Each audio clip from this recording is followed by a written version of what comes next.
Welcome back, and if you're new here, my name is Aiden, and I'm an audio engineer. Today, I want to talk about something that I've been thinking about putting into my system for a long time, and that is mixbus compression. For many years, I've been working in the box, no analog hardware at all. Then, slowly, I decided I wanted to move into that world. So I got some select pieces that I could afford and started to mess around. I think hands down, the best and biggest change to my stuff was my mixbus hardware chain. A little over a year ago, I picked up a couple SSL mic pre's, the SSL6, the channel strips, and an SPL big. I slapped them into my chassis, and within the next month or two, I landed here. These settings stay where they're at 24/7, and I mix through them on every single song. The SSLs have built-in EQ with set high and low bands, which can be turned from shelves to bells. The SPL Big is a stereo widening device that pulls things just that little bit further apart out of the speakers. Those two have given me a greater sense of depth and clarity from the get-go, without having to do anything other than remembering to make sure that they're on. But still, even with the love that I have for that chain, I've had this nagging feeling in the back of my head that something could be better. So after thinking about it and kind of looking through the bucket of 500 series stuff that's available, I decided that what I wanted was just a mixbus compressor. But which one? There are many. So chances are, if you've been into audio for more than a week, you've heard about glue in reference to buses or instrument groups. An undisputed king of mixbus glue in a lot of people's minds is the SSL bus compressor. It's a stereo feed-forward VCA compression circuit that keeps everything in check. Lucky me, wouldn't you know it, they make a 500 series unit. So I was thinking I was just gonna grab that and put it... Oh, so here's the thing. I'm up here and my mixbus is down there. I don't touch it. I don't want to change the settings that are on there. But for something like a compressor, I'm going to want to change that. What works for my 200 BPM drum and bass mix isn't gonna work well for my cover of Hallelujah. And I don't really think I could set up like a string and pulley system to change those parameters. So I had to think of something different. So it was that dilemma that led me to finding WesAudio. All their products share one thing in common: digital control and recall. You don't need to touch the hardware if you don't want to. You can easily control it just from a plugin in your DAW. So that sounded like, you know, the exact solution that I was looking for. And wouldn't you know it, they make their own stereo bus compressor, the WesAudio Dione, or Dione. I don't know. I've heard it pronounced so many different ways. I really don't know. I'm gonna pronounce it Dione. If that's wrong, correct me, please. So I haven't tried this yet. I just installed it. I want to go through it with you guys watching and just kind of figure it out. Something I want to make very clear is that I was sent this unit for review. No money has changed hands. It's not simply free gear. I do have to return it, but it was lent to me for the purposes of my own testing and review. So with that being said, let's pull up a mix. I need a USB cable, so I'm going to get that, and then we'll do it. Cool. So we are back in the studio. Again, like I said, I haven't tried this before, so we're just gonna kind of go through it and see what I think. So this is a song called Haymaker by the band Talk Time. This is not like the official mix. This is from a Daryl Thorpe mixed with the masters or produced like a pro, something, one of those things. And they gave you the multi-tracks to kind of mix along with it. I've had this for years. I very recently, maybe a month ago, just kind of decided I'm going to do a mix of it again, just for fun. So this is not like the official released mix, but it is a really fun song. The Dione is in my chain right now, so it's going from the SSL pre's to the Dione to the SPL Big, and that's all on one chain on my patch bay. So that's just kind of how it is. So I'm going to bypass the Dione, and then, you know, let's take a listen through, start kind of at the chorus.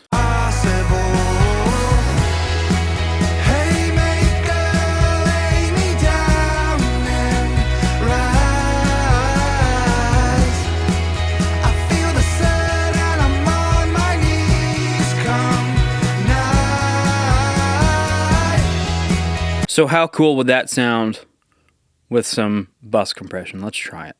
So let's unbypass the Dione, And before we get started, look, it's a plugin. Haha. I don't have a camera set up to record it. I'm sorry. You'll just have to trust me. When I move the threshold here, the lights change on the actual hardware, and it is all hardware. It's just digitally controlled. So this is set up in my patch bay. It's real. You got to have cables to do it. But then over an Ethernet cable or a USB cable or something like that, connect it to your computer, open and install this plugin, and connect it down here.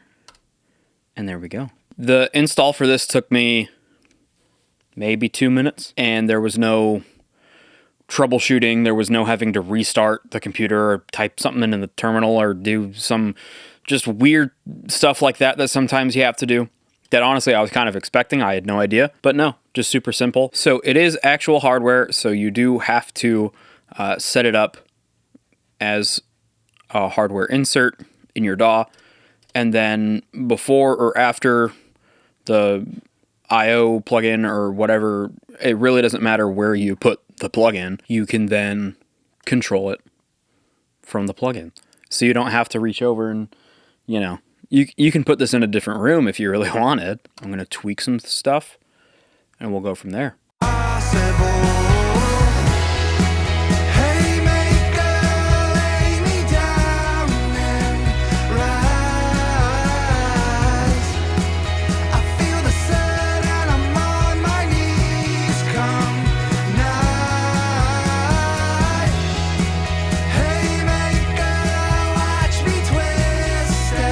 I'm so blind. I don't know. Those numbers are hard to read.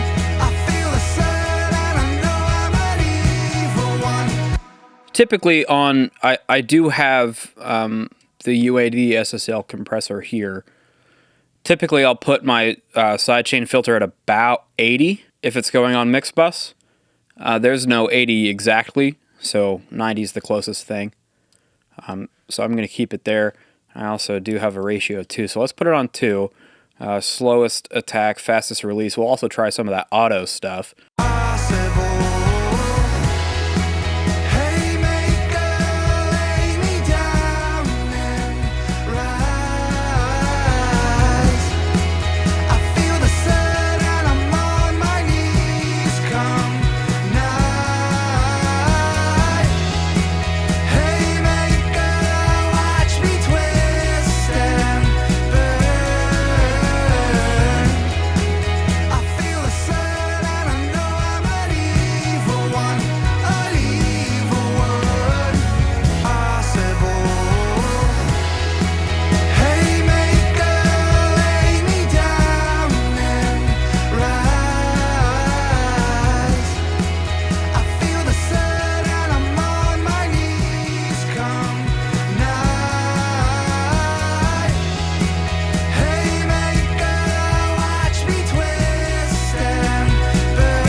I'm liking that. Let's try the auto release.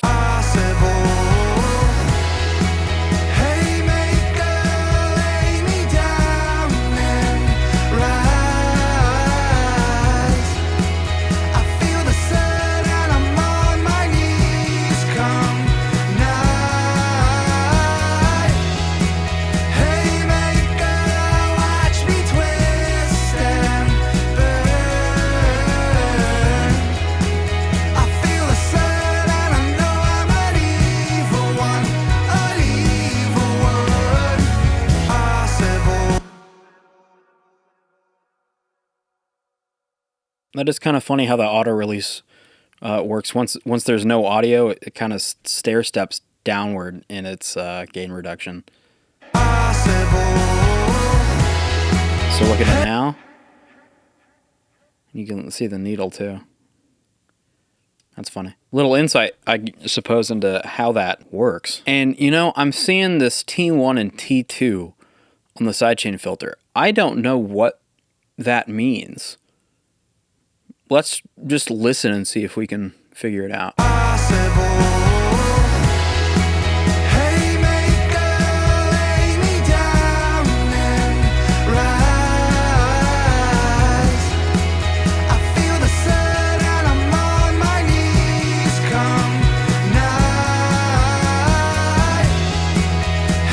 So in the manual for the unit, we can see here, yellow is T1 and red is T2. And this cyan is the 90 hertz high pass filter that I probably would always have it set to if it was just on my mix bus. So these tilt filters do start a little bit higher, quite a bit higher, it looks like actually. But on the low cut, they're a bit more gentle. So it's kind of a tilt shelf to the detection, which is neat.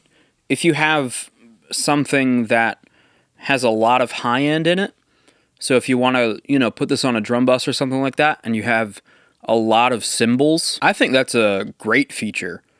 I'm not sure about it for my particular use case for mixbus. Just seeing it visualized here, which you really can't just kind of tell this stuff just from listening to it, so I don't feel so bad anymore about having to Google it. So let's close that for now and go back to listening on the mix bus. Kind of the big thing that a lot of the WesAudio stuff does is their THD circuit. I'm always a fan of more saturation.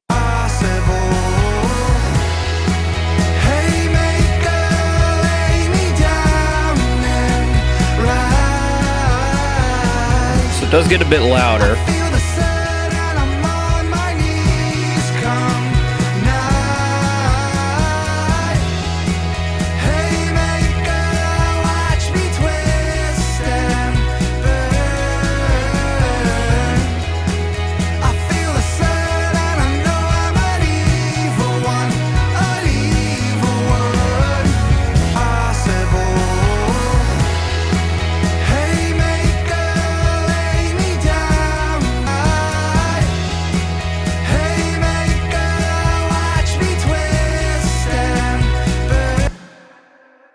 That makes a pretty nice difference. It is such a subtle thing that over YouTube, I guarantee you, it's not being done justice. So let me kind of describe what I'm hearing. There is a volume boost when you do that, whether that's just a straight level jump or from the harmonics that you're introducing. It just sounds louder.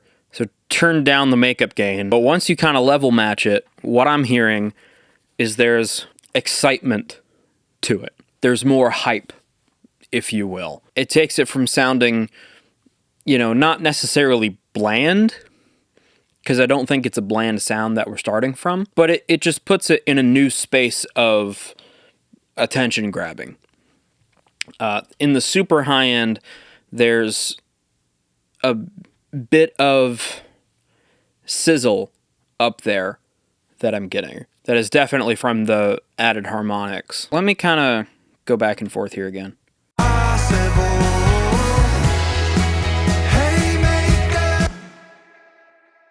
Let me loop a different part of the song.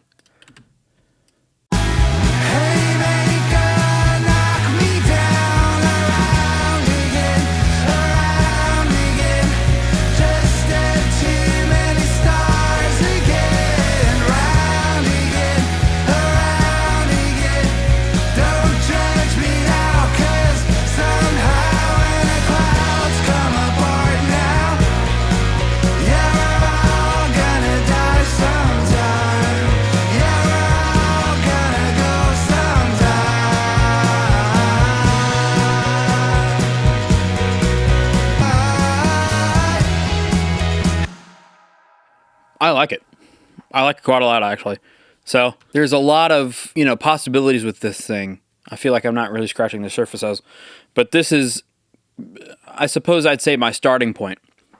Like if I were to have this live on my mix bus, I'd just have it, start there and then bring it in as I'm ready to add some bus compression. But I do like to push things kind of more to their limits. So let me grab something else that we could try and push through. All right, new session. So let's take a listen. This is a song. I got the multi-tracks from a fellow YouTuber. His name is David Domini Fowler. He's doing kind of a mix competition. And also on a bunch of his mix videos, he just gives you the multi-tracks away. The song is called Alone Intertwined. So let's bypass this. Take a listen.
I'm going to solo the drums here.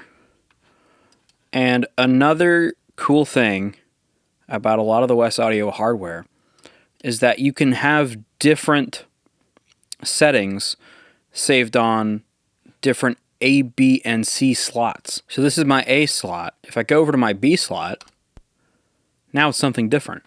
So I can tweak this away, do whatever I want, go to my A slot, and it's exactly what I was just doing.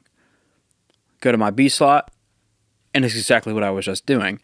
You know, with regular hardware, to kind of compare settings like that, maybe the best way to do that would just have your one setting, print it, and then change it, print it, and then listen back and forth. And that takes a lot of time. With this, it's just a click, and you're done. I think that that's super helpful. So let's look at just these drums. So typically on my drum bus, if nothing else, I'll have these first two. SSL bus compressor. So let's turn that off, and then we'll kind of turn on these plugins.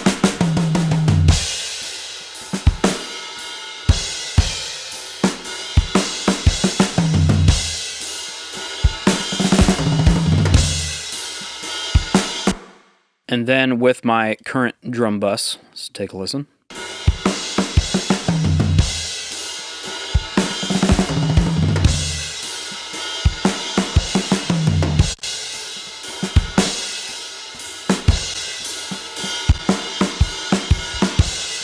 So with the SSL specifically, I'm really not doing much. It's just kind of controlling that kick drum, pulling everything else in when that kick drum hits. So it makes it kind of sound more like you're listening to one drum kit and not just individual instruments. And then after that, I do mainly the purpose of this effect track is for decapitator. There is some parallel stuff, less than 10%, but with just the decapitator, let's listen to what these two add.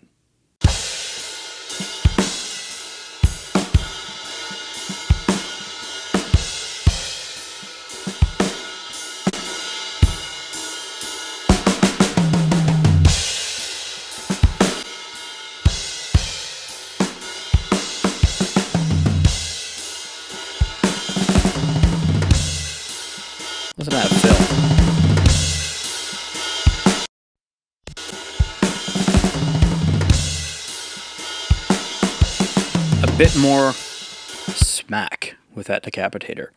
So with the combined functions of this being an SSL style compressor and with the THD circuit, let's see if I can kind of recreate that. So what I am gonna do here, so now it's not on my mix bus, it is on the drum bus specifically, so that it comes before all of my, you know, plugins here. So let's turn this on, and on my drum bus I either don't have a sidechain or I do, just very low. So let's start with it off and then kind of listen to that.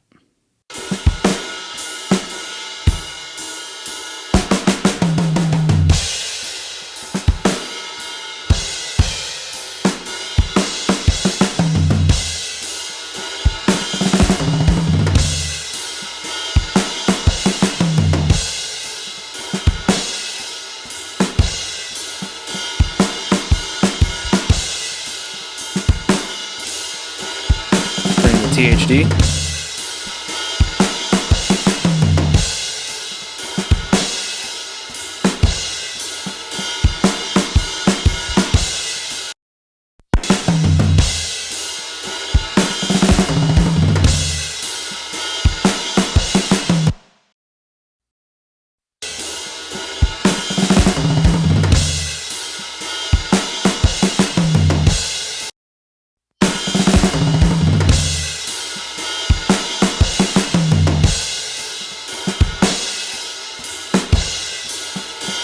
That's fun. That's pretty fun. It's a different flavor than the decapitator, for sure. So I think if I were in theory going to have this on a drum bus, I'm so used to that decapitator and its different styles here, and I know what they are, and I know when I want to use them. This is quite different from those. So without spending a longer amount of time than I have, quite frankly, I'm not sure I could immediately tell you, oh, in this style of music or in this scenario, I would use the Dione over my current kind of default state, I suppose. But I do like it very much. And another thing, you know, that I was just talking about was those tilt filters. So I think, you know, on my drum bus, I don't like a lot of low end cut. So that's the T2. And it is also a lot harsher, the T2 on the higher frequencies, so the cymbals and stuff like that. So let's see what that does kind of as a cymbal tamer.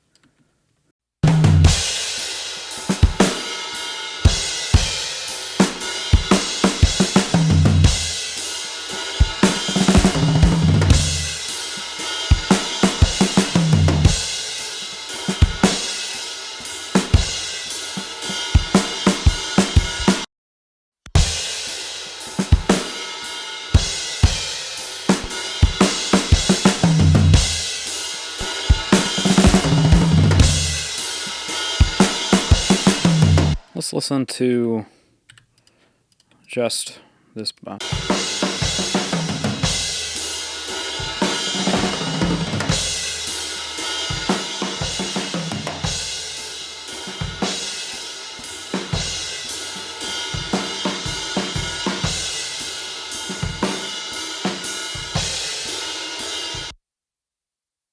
Let's loop this cymbal hit and see.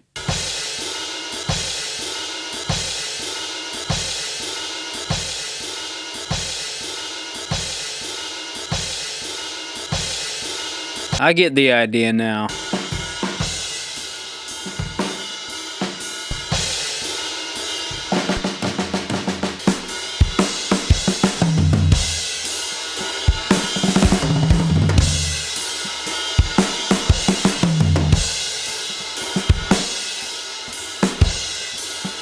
That's crazy smack. Like, this sounds fine, but it doesn't have the energy to it.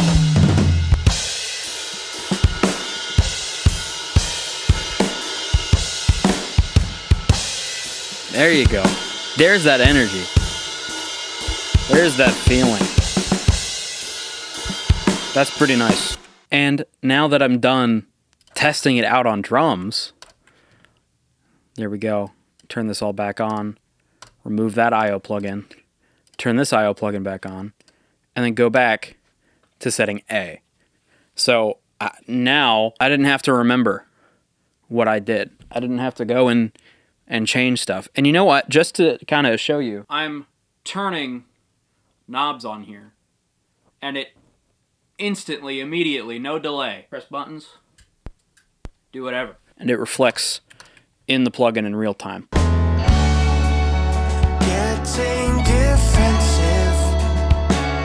I think the THD might be a bit much for this in particular, so let's try the medium. Sometimes when I'm wrong, change my view, change your view, change our view of our clouded minds. I could be anything, but I don't have the time. We could be everything. It does that thing that I'm looking for when I think stereo feed-forward VCA compression circuit. There it is. If I had a 500 series SSL bus comp to compare it to, I would, just to show to you guys. However, like I explained before, that whole intro, the point was to kind of give you the picture that I'm in and what kind of place your studio might be in, where my mix bus is out of my reach and I don't want to mess with it. I like where it is, and I genuinely might put one of those rack locks over it so that nobody touches it unless they have a key. So if I were to put a regular 500 series compressor in there that's gonna change from session to session, you know, this is the perfect solution to that because it has that digital control and it sounds great to boot. That would have sold me enough, but the THD just pushes it over the edge that little bit more and makes me, I don't know, man. I don't know, man. They're making me open it up, man. I don't know, man. I'm really sad I have to give this back. I don't know. Do you guys think I should, like, take it and run in the jungle and live a life of solitude? I'm kidding. But anyway, yeah, I think it's quite good. So I suppose this is where the review ends. I really like it. I'm gonna keep using it as long as I'm allowed before I have to send it back. If this is where the video ends, if there is more to this video, that will be me kind of updating on any snags I've hit along the way. Things that I don't like about it, things that I've experienced just over time that are strange and I think make it a pain in some way, I guess. But if this is where the video ends, then I've got nothing but good things to say. Thank you so much for watching. Let me know what you think about this from what you've heard, or if you have one yourself, or if you've experienced using it before, and what your thoughts in general are on digitally controlled hardware like this. I know there's a lot of people that have kind of jumped into it head first and really enjoyed it, but there's also a lot of people who are hesitant to do so because they fear that, you know, in 20 years' time, is this plugin still going to operate? Was the company still going to be in business? So what are your thoughts on that kind of thing? Let me know. And there's another recent video I did talking about a certain deer-shaped company and their TubeTech clone requiring a subscription to use the digital control. This was as simple as just downloading a plugin and connecting a USB cable. I don't have to pay for this, and that's super cool. Okay, well, I just checked my phone. I have somewhere I need to be very urgently, actually. So thank you so much for watching. I do have another WesAudio product review coming up. You'll just have to wait and see what that is. So thank you so much for watching. I'll talk to you soon. Bye.